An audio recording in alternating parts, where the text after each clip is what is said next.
دوستان عزیز، در برنامه آزاد در ارتباط به اعمالی که در حین جان کندن یاد انسان میآید و همچنان ای که اقاربش فرد غسل میته، دفن میکنه یا کفن میکنه، همیشه احساس میکنه یا خیر، به این حدیث رسول اکرم صلی الله علیه و سلم نظری میاندازیم.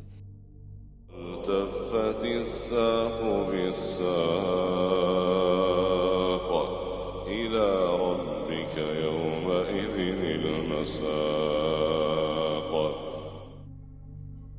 مسند امام احمد جلد 2 صفحه 364 و همچنان ابن ماجه باب ذکر الموت صفحه 462 تا 468 روایت از پیامبر اکرم صلی الله علیه و سلم نقل میکنن. ایشان مهربانی میکنه، گفتیم زمانی که انسان فرد یا انسان نیکوکار است یا انسان بدکاری است. اگر انسان نیکوکار باشه، فرشتگان قبض ارواح که ملک الموت در رأسشان است، به خاطر قبض روح این فرد میاد در کنارش میشینه و او را مورد خطاب قرار میده. برش دو اصل یا دو قاعده را که در این حدیث از پیامبر اکرم صلی الله علیه و سلم منقول است اشاره شده است. مورد اول بهش میگه که ای روح پاک و پاکیزه، از جسد پاکیزه بیرون شد، در حالی که الله متعال از تو خوشنود است و زندگی طیبه و پاکی در انتظار توست. و این روح از جسد این فرد بیرون میشه. ملائکه با کفنی که از خود از بهشت آوردن روح هم میپیچانن، با آسمان اول بلند میکنن، در حالی که این کلمات عبارات تکرار میکنن که ای روح پاکیزه، به زندگی پاکیزه باز بگرد، در حالی که پروردگارت از تو راضی و خوشنود است. با آسمان اول میرسن. اون دروازه‌بان آسمان اول پرسان میکنه این فرد کیست؟ میگن فلان ابن فلان است و به او خوش آمدید گفته میشه تا ای که با آسمان هفتم و بالاخره به سدرت المنتهی به محضر الله متعال گویا که برده شده است. و این فرد در نامش در جمع از بهشتیان ثبت و ضبط میشه. دروازه های آسمان و رحمت الله متعال بر رویش گشوده میشه. و باز ما در ادامه میخوانیم که روح این فرد بعداً به کجا برده میشه. و اگر انسان شقی و بدبختی باشه، عصیانگر باشه، فرشتگان قبض ارواح بر بالینش میه و میگه که ای روح پلید و ای روح ناپاک، از این جسد پلید و ناپاک بیرون شو. با سختی روحش از بدنش جدا میشه و با پارچه هایی که با خود آوردن این روح هم میپیچانن، در حالی که این کلمات و عبارات تکرار میکنن که ای روح ناپاک، به سوی جهنم و اون عذابها باز خواهی گشت، در حالی که پروردگارت از تو ناراضی است. این روح هم میپیچانن، با آسمان اول میبرن و در آسمان اول بهش گفته میشه که این روح چی کسی است؟ گفته میشه که روح فلان ابن فلان است. میگه بدا به حال این روح و هیچ خوش آمد مباد به او.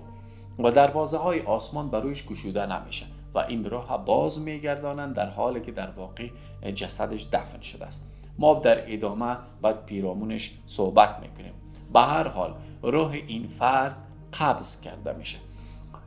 ما در کتاب التذکیره از امام بیهقی صفحه 38 میخوانیم که حدیث از پیامبر اکرم صلی الله علیه و سلم در اونجا منقول شده است که فرد زمانی که جان کندن میکنه در حالت احتضار است، مادرش به طرف چپ و پدرش به طرف راستش مینشینه.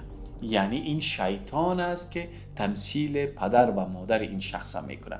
پدرش بهش میگه که فرزندم، من نسبت به تو مهربان هستم، مشفق هستم، تو را دوست دارم، بدیت نمیخوایم، با آیین عیسویت بمیر، یعنی دین عیسی مسیح را بپذیر، عیسوی باش. مادرش میگه فرزندم، آغوش ما جای تو بود و همچنان از پستانهای من میمکیدی و تغذیه میکردی، من نسبت به تو مهربان هستم، با این یهودیت بمیر که دین حق است. اگر این فرد انسان صالح و انسان درست کار باشه، پروردگار جهانیان گامهایش نمیلغزانه و به هیچ این آیین هایی که شیطان گویا تمثیل کرده است در واقع جذب نمیشه. به هر صورت فرد وفات میکنه، روح از بدنش جدا میشه. اولین مواردی که در واقع یا آنچه که بر انسان بعد از مفارقت روح از بدنش برش ظاهر میشه، این چند مورد است. اول این که تمام حقایق برش واضح و آشکار میشه. آن چیزی که از مغیبات بود، غیب گفته میشد و چشمان بصیرت و بصارتش او رو در دنیا نمیافت یا خودش به کوری زده بود یا درک نمیکرد، پروردگار جهان تمام پرده ها را از جلوه چشمانش دور میکنه. یعنی به مفهوم حقیقی نیکی و بدی را چیستیش در میافته که کدام کارها کارهای خیر بود و کدام اعمال شر بود. الله تعالی در سوره مبارکه قاف آیه 22 مهربانی میکنه که فکشفنا عنک غطاءک فبصرک الیوم حدید. زمانی که انسان روحش از بدنش جدا میشه، جانش به گلوگاهش رسیده و روحش از بدنش در واقع جدا کرده میشه، بعد بهش گفته میشه که ما امروز پرده های غفلت از جلو چشمان دور کرده.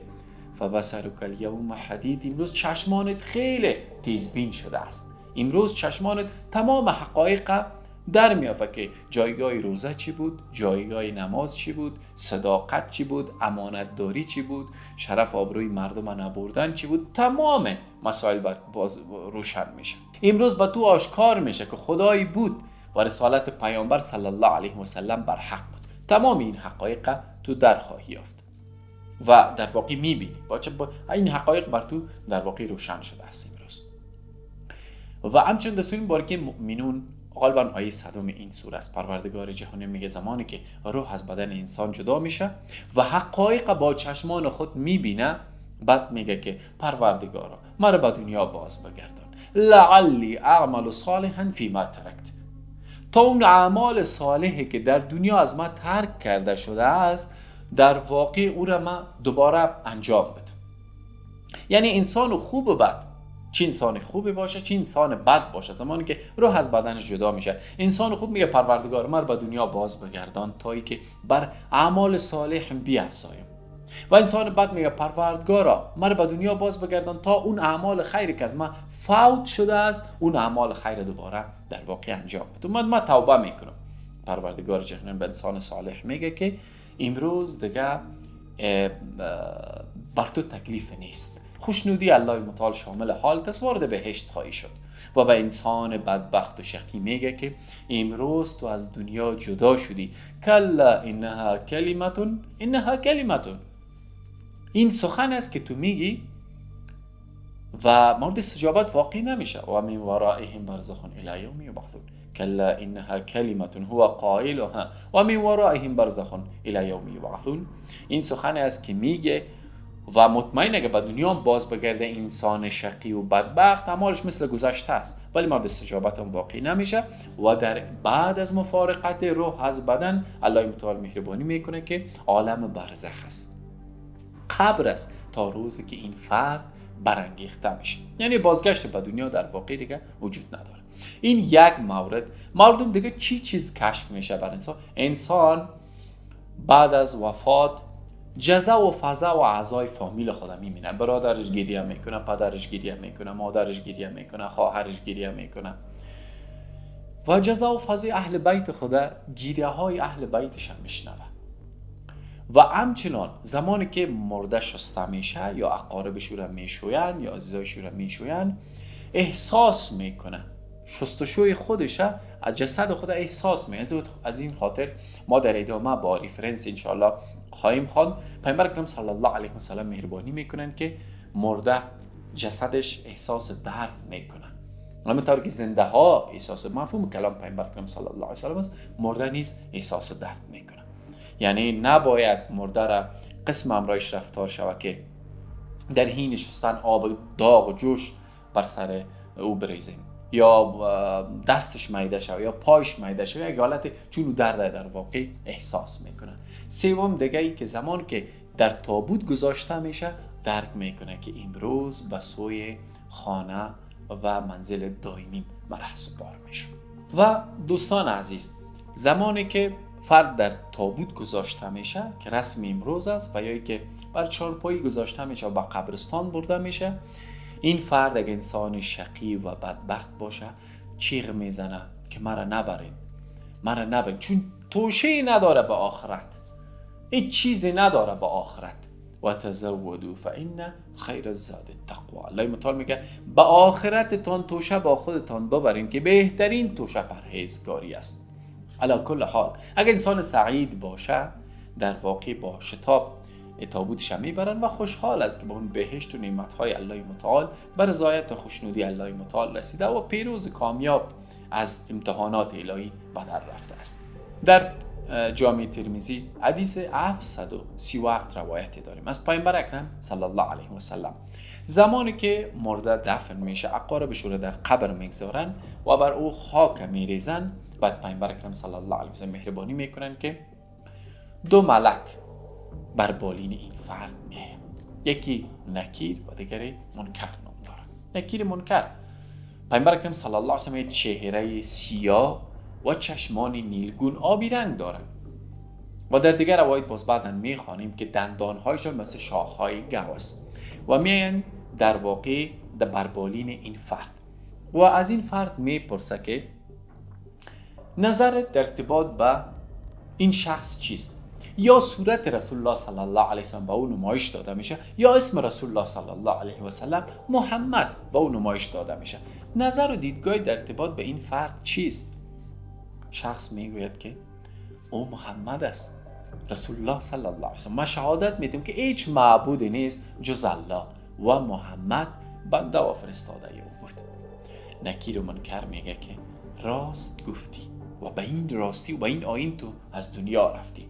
بعد 70 ذراع رسول اکرم صلی الله علیه و سلم مهربانی میکنه که قبر به این فرد گشاده میشه، 70 ذراع، و قبرش به او روشن کرده میشه و به این فرد گفته میشه که آرام بخواب و مثل اون عروسی که عزیزترین فرد از اقارب و خویشاوندانش او را در واقع از خواب بیدار نمیکنه، بخواب تا روز قیامت.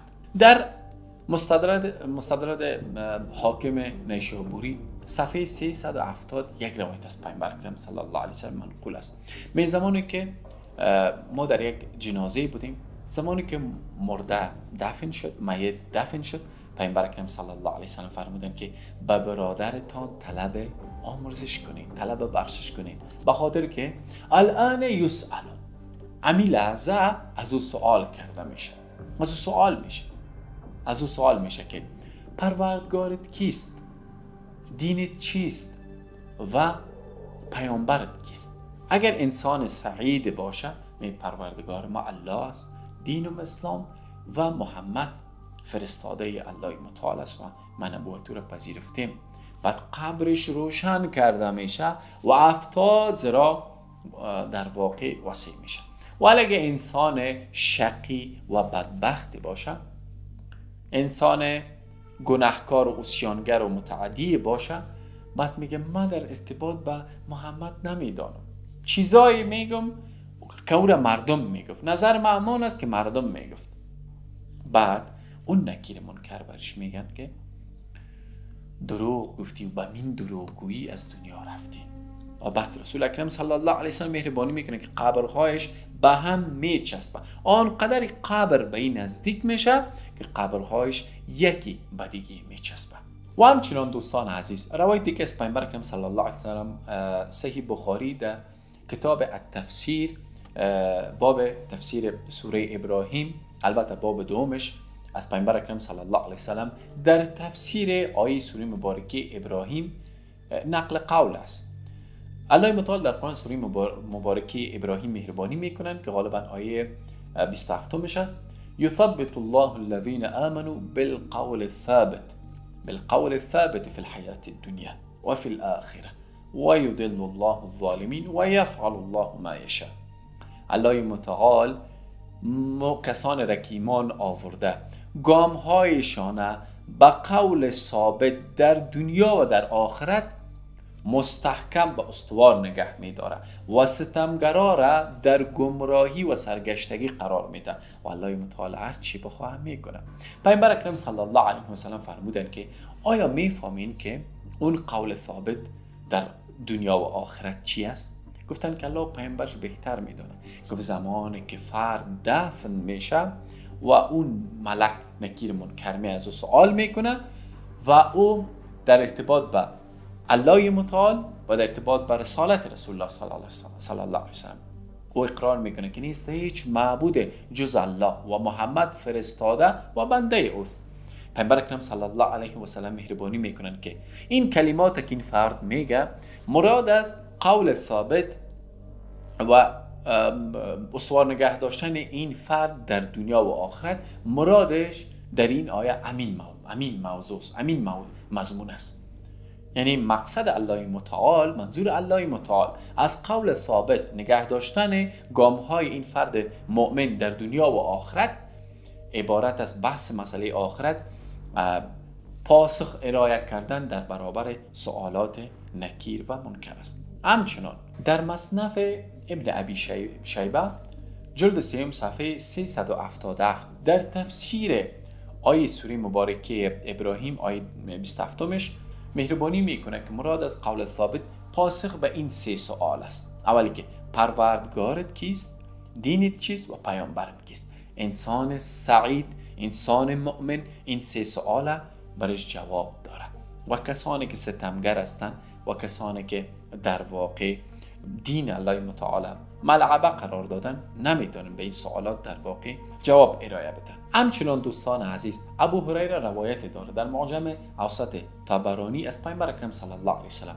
ایشان مهربانی میکنن با رسول الله صلی الله علیه و سلم فرد را دفن کردیم. این فرد زمانی که دفن شد از دفن از او فارغ شدیم. پیامبر اکرم صلی الله علیه و سلم فرمود که امین اکنون این فرد که دفن شد صدای کفش‌های شما را میشنوه و نکیر منکر به نزد او آمدن در حالی که چهره‌های سیاه دارند و چشمان نیلگون آبی رنگ و از او سوال میکنن و دندان‌های نکیر منکر مثل شاخ‌های گاو است و صدای شبیه رعد و برق دارند. یعنی وحشتناک. از این فرد پرسان میکنه که پیامبرت کیست؟ از او میپرسن که پروردگارت کیست؟ دینت چیست؟ پیامبرت کیست؟ بر برادرتان طلب بخشش کنین و از الله متعال بخواین که او سوالات درست پاسخ بدهد. اما دوستان عزیز شاید سوال مطرح شود که فردی را که ایوان میخوره هیچ آثار از او باقی نمیمونه، آتش میسوزانه، غرق میشه یا اصلا جسدش پیدا نمیکنن، آیا او نیز سوال کرده میشه یا خیر؟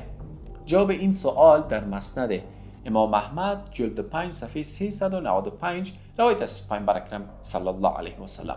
ایشان مهربانی میکنند که یک فرد که عصیانگر و گناهکار و متعدی بود با فرزندانش وصیت کرد که من چون از دنیا رفتم جسد مرا بگیرین بسوزانین، خاکستر ما در آب بردین تا ای که سبب نجات باشه از سوالات الله متعال، از روبرو شدن با الله متعال، از سوالات نکیر و منکر که نمایندگان الله متعال است. من نجات پیدا کنم چون من آنقدر گناه و عصیان و تعدی کردیم بر خودم میدانم، چون نفسم بر خودم معلوم است و مشخص است.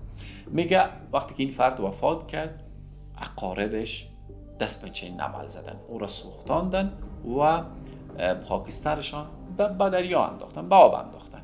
بعد الله متعال حکم کرد تمام ذرات این فرد جمع کرد و بعد از او سوال کردشت که چرا دست به چنین عمل زدی؟ که پروردگارا از ترس تو از تو میترسیدم.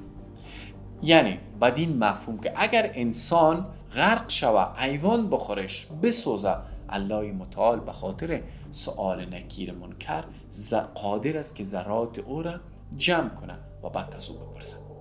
دوستان عزیز انشالله در بحث آینده در ارتباط به این که اقارب مرده وقتی من به سر قبرش صدایش هم میشنون، اگر میشنون این شنیدن صدا چی مدت بعد از زمان مرگش است و همچنین نعمت‌هایی که در داخل قبر به فرد داده میشه یا عذاب هایی که داده میشه چی است و همچنین چی چیز سبب نجات انسان میشه در عالم برزخ و چی چیز سبب عذاب قبر میشه. آیا قبر عذابش دائمی است یا خیر؟ در برنامه بعد انشاءالله پیرامون صحبت میکنیم با استناد به حدیث رسول الله اکرم صلی الله علیه و آله و آیات کلام الله مجید. و گذشته از این برنامه را زمان که شما میشنوین سوالاتتان مطرح کنین و همچنین با دوستانتان لینکش شریک کنین. و السلام علیکم.